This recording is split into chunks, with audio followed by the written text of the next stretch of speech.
Então vamos lá, meninos. Agora a gente tem que entender essa questão da disponibilidade versus indisponibilidade, mas dentro da situação, analisando concretamente o artigo 60, inciso 3, parte final. Então, reparem que o artigo 60 ele diz assim: oh, meu Deus do céu, ocorrerá ou acarretará perempção.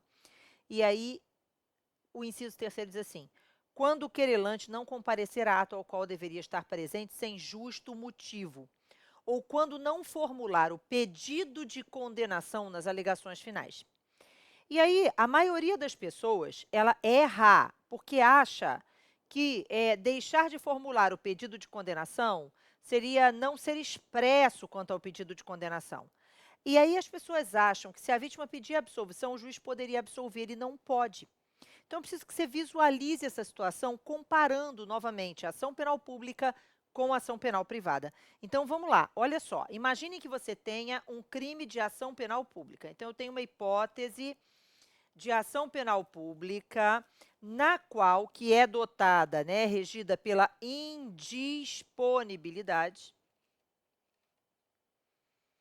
Beleza, então a ação penal pública é indisponível, o MP não pode desistir da ação penal, e aí bota logo na cabecinha, em crime de ação penal pública, não é possível nem perdão, nem perempção.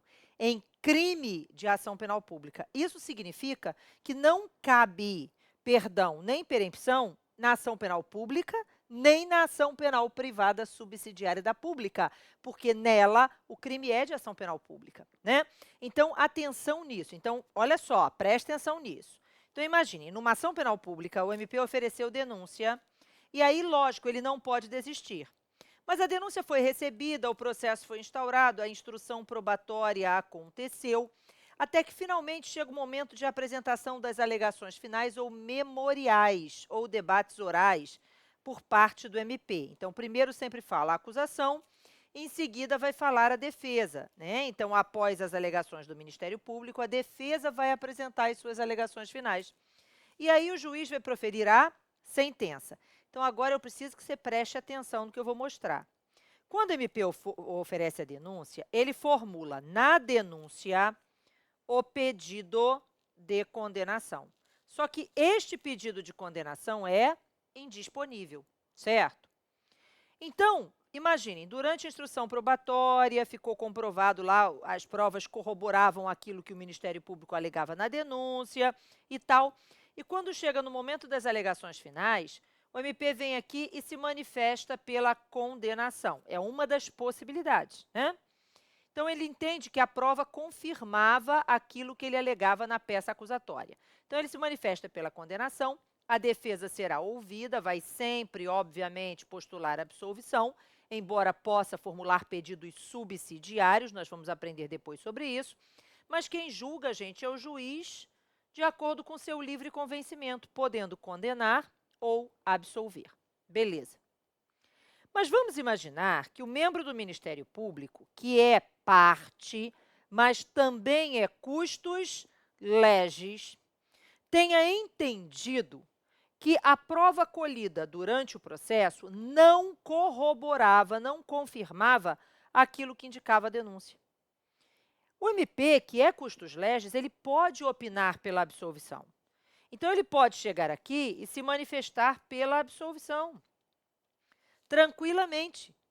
Só que essa manifestação do MP pela absolvição não vincula o juiz. Agora, a defesa vai ficar muito feliz, gente. E aí vamos imaginar, preste atenção no que eu estou aqui falando. É um curso para a segunda fase. Vamos imaginar que apareça para você uma hipótese em que a denúncia foi oferecida, foi recebida, processo aconteceu, a prova é pela absolvição, o MP se manifesta pela absolvição.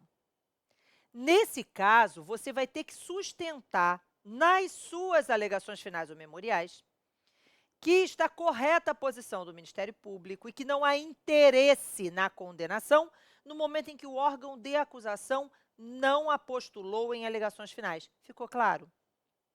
No entanto, apesar disso ser o que nós vamos sustentar, e até tem quem entenda que no momento em que o MP se manifesta pela absolvição, o juiz não pode condenar? Tem quem defenda isso, tá? A posição majoritária não é essa. A posição majoritária é de que, ainda que o MP se manifeste pela absolvição, a defesa vai ficar muito feliz, porque a probabilidade do juiz absolver é grande, mas o juiz pode condenar ou absolver na forma do artigo 42, que diz que o MP não pode desistir da ação penal, combinado com a 385 do CPP, que estabelece que, nas infrações de ação penal pública, ainda que o Ministério Público se manifeste pela absolvição, o juiz poderá condenar. Só que, olha só, eu vou explicar de novo. Nós vamos fazer prova para a OAB. Por mais que a posição majoritária seja de que o juiz ainda assim pode condenar, você tem que sustentar que o sistema é acusatório. Que num sistema acusatório, lógico que a condenação depende de manifestação do órgão acusador. Então, se o Ministério Público, nas suas alegações finais, se manifestou pela absolvição, não há interesse do Estado na condenação. O MP é o Estado em juízo. Se o titular da ação penal não tem interesse na condenação, não há por que o juiz condenar frente a um sistema acusatório. Entenderam? Onde o juiz deve ser inerte e imparcial. Essa questão tem probabilidade na prova? Tem. E pode ser uma peça prático-profissional. E aí, lógico, gente, se for para apresentar memoriais da defesa, após a apresentação dos memoriais do Ministério Público, em que o Ministério Público pleiteou, opinou pela absolvição, você tem que sustentar todas as teses defensivas igualmente. Mas ainda tem que forçar a barra nessa situação. Tem que chegar e dizer, além disso, no momento em que o órgão de acusação, o Ministério Público, que é o próprio Estado, postulou a absolvição em sede de memoriais, não há interesse do Estado na condenação. O sistema é acusatório, o judiciário é inerte, entenderam? E tal. Tranquilo, gente? Ficou claro? Tá? E condenar o réu seria uma ofensa ao sistema acusatório. Fechado? Beleza. Mas, pela posição majoritária, ainda que o MP se manifeste pela absolvição, o juiz pode condenar, porque está escrito isso no artigo 385 do CPP. Tá bom? Mas como é que fica quando o crime é de ação penal privada? Gente, quando o crime é de ação penal privada, vou ter que voltar para trás aqui. Ó, então, imaginem que você tenha um crime de ação penal privada. Vou escrever aqui, não é? Porque a ação penal privada subsidiária não entra nisso, tá? Então, eu tenho um crime de ação penal privada. Ok? Como é que fica? Então, vamos imaginar, eu tenho que a queixa foi oferecida, só que talvez, gente, eu nem chegue no momento das alegações finais.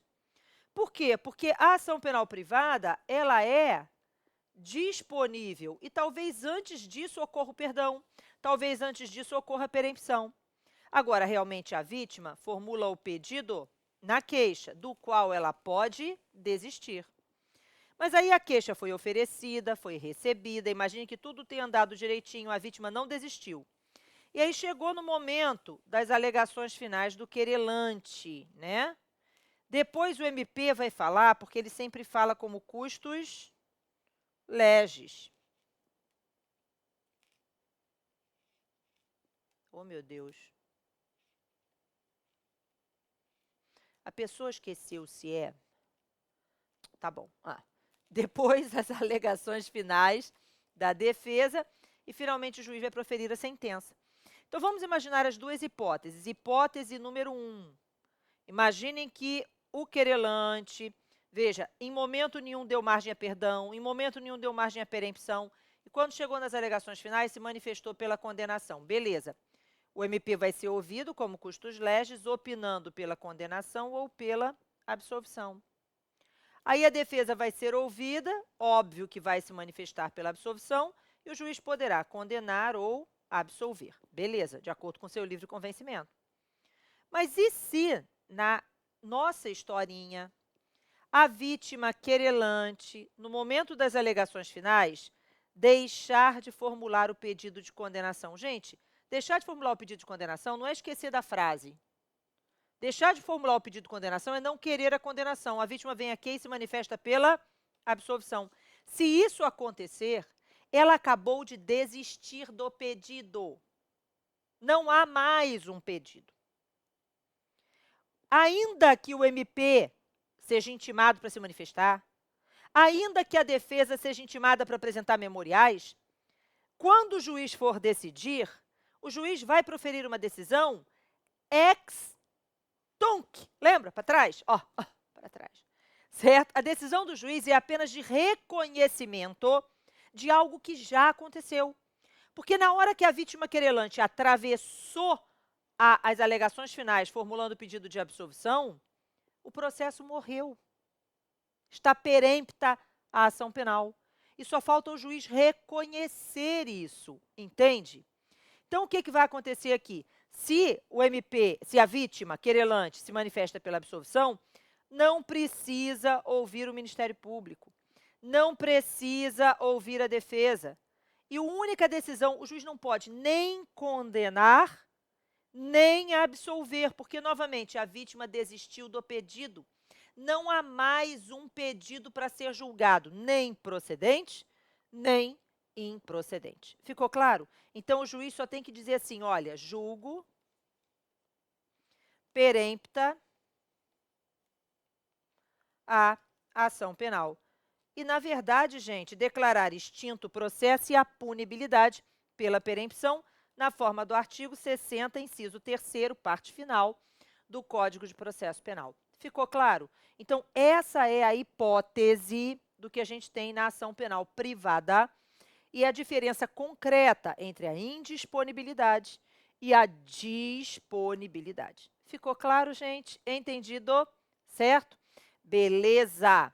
Então, é isso. A gente continua na próxima aulinha. Eu vou parar essa aulinha por aqui, porque agora a gente vai entrar no raciocínio, que é mais complicado, da ação penal privada subsidiária da pública, da indivisibilidade da ação penal privada e a discussão sobre se é cabível ou não na ação penal pública.